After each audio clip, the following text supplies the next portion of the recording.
Hey hi, welcome to my another mini blog. তো আজকে আমি তোমাদের সাথে শেয়ার করব what I ate in a day.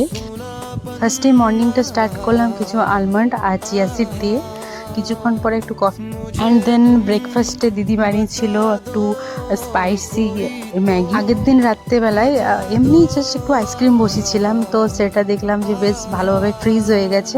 তারপর সেটা একটু ট্রাই করছিলাম, বেশ সুন্দর হয়েছিল। দুপুরবেলায় লাঞ্চের জন্য যেহেতু সংক্রান্তিতে নিম বেগুন আর সজনে ডাঁটা খেতে হয়, সেই জন্য মা সেটা বানিয়েছিল।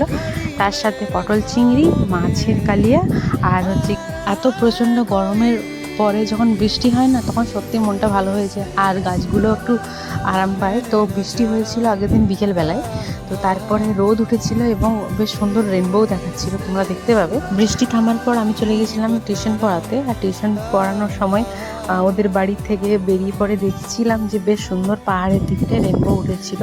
কি সুন্দর লাগছে না, এই যে আমাদের পাহাড়, আমাদের নয় মানে শুশুনিয়া পাহাড়। সন্ধ্যাবেলায় মা একটু পাঁপড় ভেজেছিল চা দিয়ে খাওয়ার জন্য, আর রাতে ডিনারের জন্য মানি পাঠিয়েছিল ইডলি সাম্বার, তো ওটা খেয়ে